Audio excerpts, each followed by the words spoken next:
तू कृपा करी आमचा तो विघ्न हरता, तुझ पाशी असू दे चित्त माझे सदा. नमस्कार श्रोते हो, पुणे जिल्ह्यात जुन्नर तालुक्यात नारायणगाव पासून 8 किलोमीटर अंतरावर ओझर हे गाव आहे. साधारण पुण्यापासून 85 किलोमीटरवर कुकडेश्वर नदीच्या काठावर हा ओझरचा विघ्नेश्वर स्थित आहे. कुकडे नदीवर पूल झाल्यामुळे आता गाड्या थेट मंदिरापर्यंत जातात. पूर्वी होडीने ही नदी पार करून जावी लागत असे. लेण्याद्रीचा गिरिजात्मजापासून हा खूपच जवळ आहे. 20 किलोमीटर आणि 45 मिनिटांवर आहे. अष्टविनायकातील सर्वात श्रीमंत गणपती म्हणून विघ्नेश्वर ओळखला जातो. या मंदिराच्या कळसावर कोरीव कलाकुसर आहे. कळस आणि शिखर सोन्याचा बनवलेला आहे. बाजीराव पेशवे यांचे धाकटे बंधू चिमाजी आप्पा यांनी पोर्तुगीजांना हरवून वसई जिंकल्यानंतर या मंदिराचा जीर्णोद्धार केला. याविषयी एक कथा ऐकायला मिळते. वसईच्या मोहिमेवर जाताना चिमाजी आप्पा ओझरला आले होते. विघ्नेश्वर मंदिरात शिरताना दाराची उंची कमी असल्यामुळे त्यांच्या डोक्यावरचा टोक खाली पडला. त्यांच्या मनात शंकेची पाल चुकचुकली. वसई मोहिमेत विजय मिळाला तर तुझं नवीन मंदिर बांधेन असा त्यांनी नवस केला आणि मोहिमेतल्या विजयानंतर दिलेल्या शब्दाप्रमाणे विघ्नेश्वर मंदिराचा जीर्णोद्धार केला. अष्टविनायकांपैकी एकमेव रमणीय स्थान असंच या मंदिराचे वर्णन करावं लागेल. हे मंदिर पूर्वाभिमुख आहे. मंदिराच्या चारी बाजूंना संरक्षणार्थ दगडी तट आहे.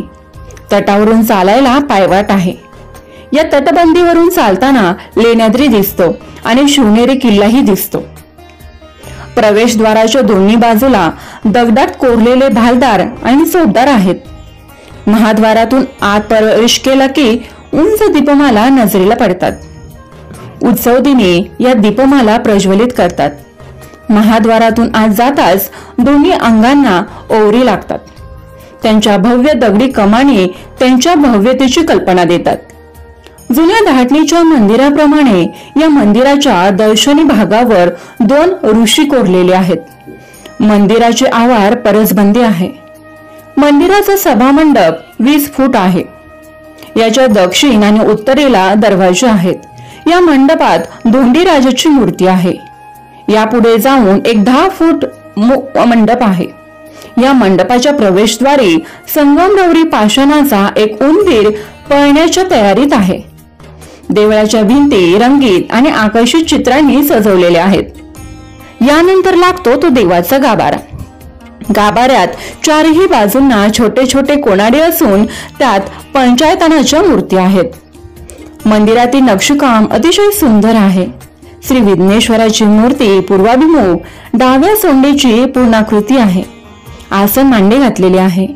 मूर्तीच्या दोन्ही डोळ्यात मानके, कपाळावर चकचकीत हिरा आणि बेंबीत खडा बसवलेला आहे.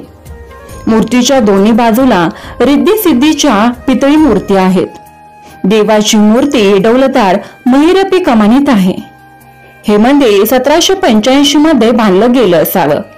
मंदिराचा जीर्णोद्धार 1967 साली महान गणेश भक्त स्वानंदवासी अप्पाशास्त्री जोशी यांनी केला. गावकरी आणि अनेक गणेश भक्तांची त्यांना मदत झाली. नवनवीन सुधारणा करून हे मंदिर अतिशय आकर्षक केलं आहे. श्री विघ्नेश्वराबद्दल एक आख्यायिका प्रसिद्ध आहे. राजा अभिनंदनने त्रिलोकायुष होण्यासाठी यज्ञ सुरू केला. त्यामुळे इंद्र खूपच घाबरला. अभिनंदन राजाच्या यज्ञात विघ्न आणण्यासाठी त्याने काळाचं स्मरण सुरू केलं. त्यातूनच विघ्नासूर नावाचा राक्षस निर्माण झाला. या विघ्नासुराने राजाचा यज्ञ बंद पाडला. हळूहळू पुढे जाऊन त्याने सर्वच यज्ञात जाऊन विघ्न आणायला सुरुवात केली. धर्माचा लोप होईल या भीतीने सर्व देव घाबरले. यामुळे ऋषीमुनीने विघ्नासुराचा बंदोबस्त करण्याची गणपतीला विनंती केली. गणपतीने पराभव केल्यावर विघ्नासूर गणपतीला शरण गेला. गणपतीने त्याला जेथे माझी पूजा होत असेल तेथे तू जायचं नाही या अटीवर सोडून दिला. विघ्नासुराने गणपतीला विनंती केली की तुमचे नाव घेण्याआधी भक्तांनी माझं नाव घ्यावं आणि तुम्ही इथेच वास्तव्य करावं. गणपतीने तथास्तु म्हटलं. विघ्नसुराला आपण गणसमुदायात स्थान दिलं. विघ्नसुराची ही विनंती गणपतीने मान्य केली आणि तो या ठिकाणी विघ्नहर किंवा विघ्नेश्वर या नावाने वास्तव्य करू लागला. ही घटना ओझर या ठिकाणी घडली म्हणून या गणपती ओझरचा विघ्नेश्वर नावाने प्रसिद्ध झाला. मंदिराचा कारभार ट्रस्ट मार्फत चालतो. भक्तांना राहण्याची, धार्मिक विधी करण्याची सर्व व्यवस्था या ट्रस्ट मार्फत केली जाते. पूजा, अभिषेक, सहस्रावर्तन इत्यादीसाठी देणगीची निश्चित रक्कम ठरलेली आहे. मंदिराच्या जवळच कुकडी नदीच्या काठावर देवस्थानाने 1 कोटी रुपयांचं यात्री निवास बांधला आहे. या मंदिरात पोहोचण्यासाठी पुणे मुंबईवरून अनेक गाड्या सुटतात. अष्टविनायक टूर्स देखील आयोजित होत असतात. महाराष्ट्र परिवहन मंडळाच्या अनेक बसेस सुटत असतात. येथे भोजनाची व निवासाची सोय उत्तम आहे. भक्तांना राहण्यासाठी मंदिराच्या ठिकाणी धर्मशाळा, हॉटेल्स आणि महाराष्ट्र पर्यटन महामंडळाचे रिसॉर्ट देखील उपलब्ध आहेत. तुम्हाला वेळ असेल तर तुम्ही जवळच्या प्रेक्षणीय स्थळांना देखील भेट देऊ शकता.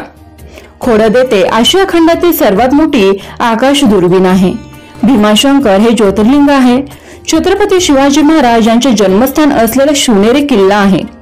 आळे येथे संत ज्ञानेश्वराने ज्या रेड्याच्या तोंडून वेद वदवून घेतले त्या रेड्याची समाधी येथे आहे.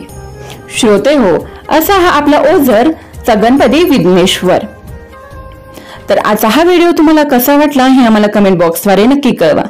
आणि तुम्ही जर आपली संस्कृती या मराठी YouTube चॅनलवरती नवीन असाल तर या चॅनलला लाईक करा, शेअर करा आणि सबस्क्राईब करा, जेणेकरून अशाच नवीन नवीन व्हिडिओचे नोटिफिकेशन तुम्हाला वेळोवेळी भेटत राहील.